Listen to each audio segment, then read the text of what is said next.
What exactly? What are the people afraid of? Are they afraid of Nnamdi Kanu, or they are afraid of the Biafran as people?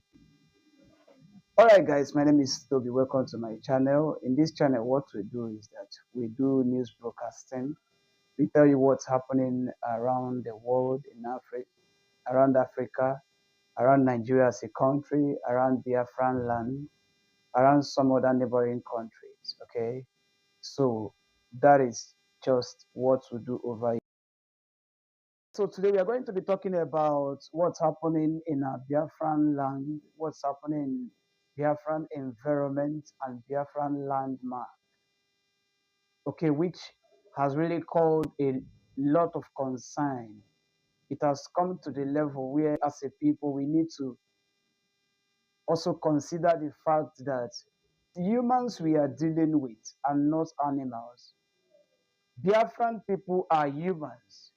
Humans who understand the systems of life, humans who understand that what we are going through right now shouldn't be.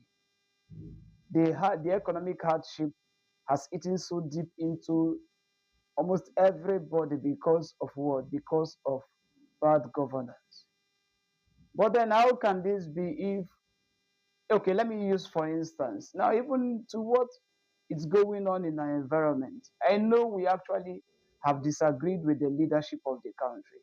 But the very truth about it is that in our land, in our Biafran land, there are still people, individuals that are responsible for most of the things that we feel it's actually going wrong in our environment. There are people, engineers of those situations and problems.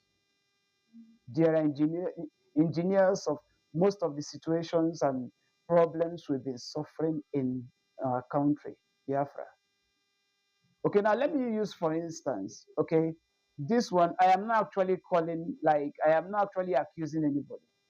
But, if you want to consider the political space of this country, Nigeria as a country, okay, and then coming into our own land, to the Biafran land, if you want to talk about what's happening in the political space, as a matter of fact, we have some governors that have all the capacity required to actually say no to most of the things that is happening in our environment. But what has happened? And we are aware that even when these individuals were sworn into their political offices, when they were sworn in as governors, as senators, as ministers, there was an oath, you know, by with the people. There was a promise to the people that this is what I'm going to be doing as time goes on. So what is it that has happened that you have denied the people the privilege of enjoying what you have promised them, which is not nice? Okay. Now, I will say, no, considering we are going to be considering someone like Uzordimma. Uzordimma is one of the governors that actually, from the beginning, everybody was so happy that this man is going to bring a change to Imo State. This man is going to bring a change to Imo State because, considering the capacity and the confidence that this man is moving with, his speech alone is so convincing enough that if you want to actually, if you're looking for somebody to call a governor in your state, it should be the young man. Okay. But then this is a case where the country has come to the level where, you know, nobody wants to talk anymore, because if you talk, they will come for your head. If you talk, they will come and arrest you. If you talk, they will do this. If you talk, they will do that. Tell me a governor that does not call the people around him, the people they have placed under him as a subject in a particular state. Tell me a governor who wants to see the people die. Tell me a governor who wants to see the people go through what they are going through today. And I will show you a governor who does not want to go back to his village after his 8 years in office. Tell me a governor who will sit behind the seat of governance and we tell you that there is nothing you can do about this situation. We have taken the decision about it, and that's what it is.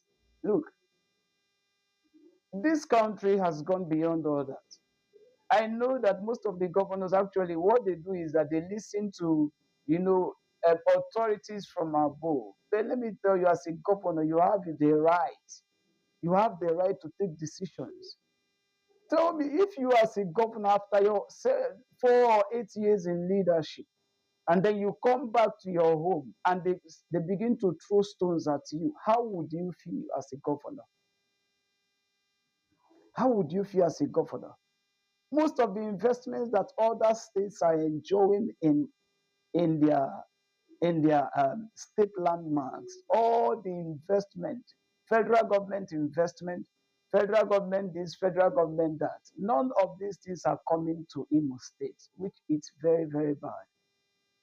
Apart from some of the investment that was personally instituted or personally decided by the governor. Tell me most of the investment.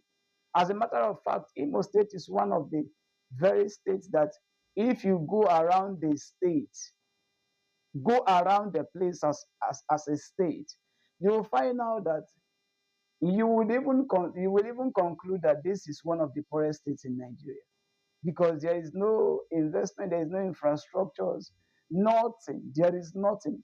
The place is just like every year the place is still the same. Every year the place is still the same. If you go all around the environs of Imo State, the only thing, the highest thing you see over there are big hotels, hotels, hotels, hotels for what? Hotels for what? Let us tell ourselves the truth, the people of Biafra. It is time we begin to, we begin to think on how to actually do away with this kind of categories of people who does not want to consider the affection or the emotion of the people that they are leading, who does not want to consider the emotions of the people that they are leading. Now the Bible says, show me a father whom the son will ask of bread and will give him a stone. This is what is happening in our environment. Fathers giving their children stones to feed as bread, which is not right. And we've come to a level to where sometimes, we don't just jump into conclusion because of what's happening in our environment. We got a lot to do as individuals. If you must help your state, this is not left with just the governor alone. It's just that most of the time, sometimes the decisions of the governors is what makes the people to get very furious against what's happening in the state, and they don't want to see the governor. They don't even want to have anything to do with the governor because of the decisions that most of these governors take. Okay, how can you take a decision and you tell yourself that you don't care whether the people dies trying to obey this decision? You don't care. It means that you are never supposed to be there. That's just the truth. You are never supposed to be there.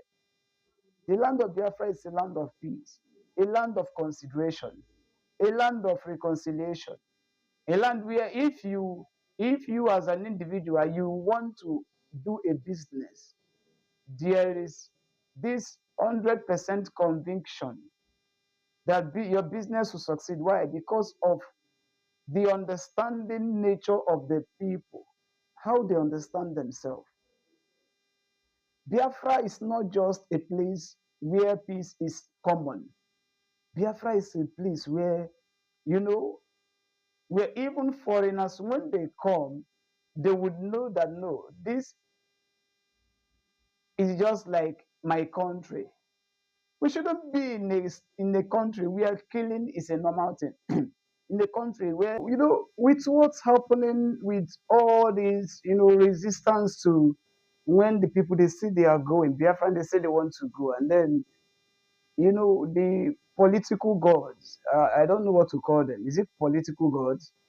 And they are saying no, that can never be. I wonder where sometimes people get ideas on, you know.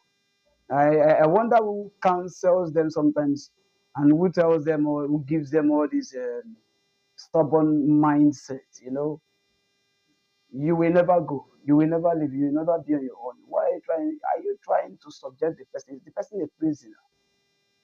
How can someone tell you that, hey, I want to leave, I want to go and stay on my own? Okay, then let me use an instance of maybe, let's say, in a household. Let's say in a household now, someday a son gets up and says, "So, say, hey, mom, I, mom, my dad, I want to leave to go and stay on my own. I want to go out outside this house. I want to go and look for a job and then look for a house, rent a house, and then start living and taking care of my responsibilities." And you as a father, you as a mother, and you say no to that. Who does that?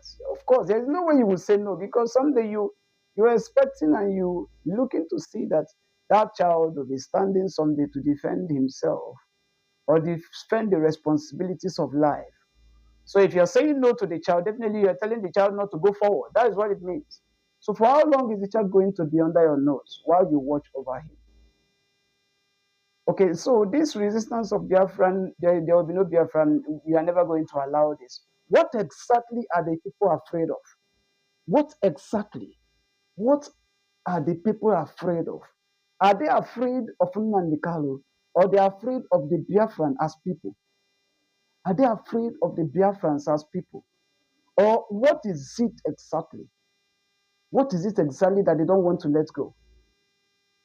This thing, it's gradually growing into something that soon will be bigger than even the people that thought they are the political gods. They will be running helter scatter, looking for a place to hide.